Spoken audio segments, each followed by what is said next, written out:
Welcome to എജു house.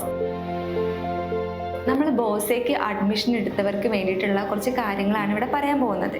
എന്തൊക്കെയാണ് നമ്മൾ ശ്രദ്ധിക്കേണ്ടത്, എന്തൊക്കെയാണ് ഇതിൻ്റെ സ്റ്റേജസ് എന്നൊക്കെയാണ് ഇവിടെ പറയാൻ പോകുന്നത് കേട്ടോ. ഫസ്റ്റ് കാര്യങ്ങൾ എന്ന് പറഞ്ഞിട്ടുണ്ടെങ്കിൽ നമുക്ക് ബോസയിലേക്കുള്ള രജിസ്ട്രേഷൻ കഴിഞ്ഞ് കഴിഞ്ഞാൽ നമുക്കൊരു രജിസ്ട്രേഷൻ ID കിട്ടും.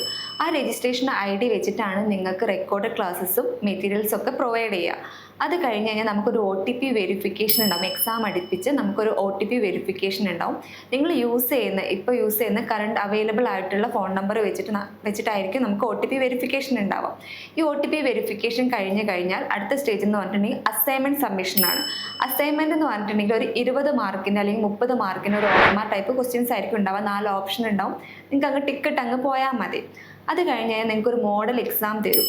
മോഡൽ എക്സാമിൽ എന്താ പറയുക, ഇതുപോലെ തന്നെ OTP വെരിഫിക്കേഷൻ കൊടുത്ത നമ്പർ ഉണ്ടാവില്ല, ആ നമ്പർ വെക്കുക, നിങ്ങളുടെ രജിസ്ട്രേഷൻ ID, പിന്നെ നിങ്ങളുടെ ഡേറ്റ് ഓഫ് ബർത്ത്, ഇതെല്ലാം വെച്ചിട്ടായിരിക്കും നമ്മൾ ലോഗിൻ ചെയ്യുക. ആദ്യത്തെ അരമണിക്കൂർ നിങ്ങൾക്ക് ലോഗിൻ ചെയ്യാനുള്ള ടൈമാണ്.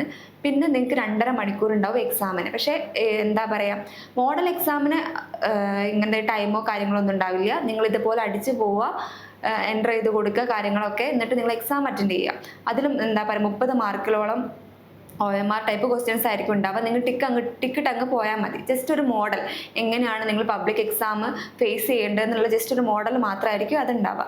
അത് കഴിഞ്ഞ് കഴിഞ്ഞാൽ നിങ്ങൾക്ക് പബ്ലിക് എക്സാമാണ്. പബ്ലിക് എക്സാമിന് നമ്മൾ ലിങ്ക് തരും. ആ ലിങ്ക് കയറിയിട്ട് ഫസ്റ്റ് നിങ്ങൾ രജിസ്ട്രേഷൻ ID അടിച്ചു കൊടുക്കുക. അത് കഴിഞ്ഞിട്ട് നിങ്ങളുടെ ഡേറ്റ് ഓഫ് ബർത്ത്, അത് കഴിഞ്ഞിട്ട് OTP വെരിഫിക്കേഷൻ നടത്തിയ ഫോൺ നമ്പർ ഉണ്ടല്ലോ, അത് കറക്റ്റ് 3 അടിച്ചു കൊടുത്തിട്ടാണ് നിങ്ങൾ എന്താ പറയുക എക്സാം എൻ്റർ ചെയ്യാൻ പോണത്. അത് ലോഗിൻ ചെയ്ത് കഴിഞ്ഞ് കഴിഞ്ഞാൽ നിങ്ങൾക്ക് ആദ്യത്തെ അരമണിക്കൂർ, ഇപ്പോൾ 9 മണി മുതൽ 12 മണി വരെയാണ് എക്സാം എങ്കിൽ ആദ്യത്തെ 9 മണി മുതൽ 9:30 വരെ ഈ അരമണിക്കൂറിനുള്ളിൽ തന്നെ നിങ്ങൾ മസ്റ്റായിട്ടും ലോഗിൻ ചെയ്യണം. എല്ലാവരും വിചാരിക്കും 3 മണിക്കൂർ എക്സാം ഉണ്ടല്ലോ, അപ്പം നമുക്ക് ആക്കും പോലെ സാവകാശം ഈ 3 മണിക്കൂറിൻ്റെ എപ്പോഴെങ്കിലും അറ്റൻഡ് ചെയ്താൽ മതിയോ എന്ന് ചിന്തിക്കുന്നവരുണ്ടെങ്കിൽ അത് പ്രത്യേകം ശ്രദ്ധിക്കുക. ആദ്യത്തെ അരമണിക്കൂർ നിങ്ങൾ ലോഗിൻ ചെയ്ത് വെച്ചേ പറ്റുള്ളൂ. ആ സമയത്ത് നിങ്ങൾ ലോഗിൻ ചെയ്യാതെ, ഇപ്പോൾ 9 മണിൻ്റെ എക്സാമിന് 10 മണിക്ക് വന്ന് ലോഗിൻ ചെയ്യാൻ നോക്കി നിങ്ങൾക്ക് ലോഗിൻ ചെയ്യാൻ കഴിയില്ല. അതായത് നിങ്ങൾക്ക് ഞാൻ എക്സാം എഴുതാൻ പറ്റില്ല, നിങ്ങൾ അവിടെ ഫെയിലായി. അത് നിങ്ങൾ എത്രയും പെട്ടെന്ന് നിങ്ങൾ കൂടുതലായിട്ട് ശ്രദ്ധിക്കേണ്ട ഒരു കാര്യമാണ് ഇപ്പോൾ ഈ പറഞ്ഞത് കേട്ടോ. അപ്പോൾ ആദ്യത്തെ അരമണിക്കൂർ ലോഗിൻ ചെയ്യുക. പിന്നെ ബാക്കി 2.5 മണിക്കൂറായിരിക്കും നിങ്ങൾക്ക് എക്സാം ഉണ്ടാവുക.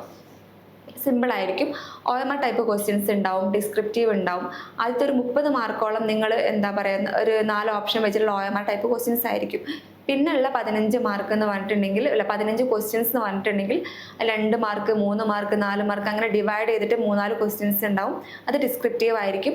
അത് നിങ്ങൾ എന്ത് ചെയ്യുക, നിങ്ങളെ വീട്ടിൽ നിന്ന് എന്താ പറയുക A4 ഷീറ്റ് പേപ്പർ ഉണ്ടല്ലോ, അതിൽ നിങ്ങൾ ഡിസ്ക്രിപ്റ്റീവ് അതിൻ്റെ ക്വസ്റ്റ്യൻസ് വായിച്ച് ആ നമ്പർ ഇട്ടിട്ട് ആൻസേഴ്സ് എഴുതുക. എന്നിട്ട് അവസാനം ഇതെല്ലാം കഴിഞ്ഞ് എക്സാം 45-47 ക്വസ്റ്റ്യൻസ് ഒക്കെ ആയിരിക്കും ഭൂരിഭാഗം ഉണ്ടാവുക. അത്രയും ക്വസ്റ്റ്യൻസ് അറ്റൻഡ് ചെയ്തതിന് ശേഷം അവസാനം, അതായത് ഇപ്പോൾ 33ാമത്തെ ക്വസ്റ്റ്യൻ മുതലായിരിക്കും ഡിസ്ക്രിപ്റ്റീവ് ഉണ്ടതെങ്കിൽ 33 മുതൽ നിങ്ങൾ ഫോട്ടോ എടുത്ത് പോകേണ്ട ആവശ്യമില്ല. എല്ലാം ഒരു പേപ്പറിൽ എഴുതി കഴിഞ്ഞ് അവസാനമാണ് നിങ്ങൾ ഒന്നായിട്ട് ഈ 3-4 പേപ്പേഴ്സ് ഉണ്ടാവുള്ളൂ നിങ്ങൾ എഴുതി കഴിഞ്ഞ് അതെല്ലാം കൂടി ഫോട്ടോ എടുത്തിട്ട് നിങ്ങൾ അപ്ലോഡ് ചെയ്യുകയാണ് ചെയ്യേണ്ടത്. അതുകൊണ്ട് തന്നെ വളരെ സിമ്പിളായിരിക്കും നിങ്ങൾക്ക് എക്സാം എന്ന് പറഞ്ഞാൽ നിങ്ങൾക്ക് ഒരു പേടിയോ ടെൻഷനോ കാര്യങ്ങളോ ഒന്നും വേണ്ട. നല്ല അടിപൊളിയായിട്ട് തന്നെ നിങ്ങൾക്ക് എക്സാം എഴുതാൻ പറ്റും കേട്ടോ.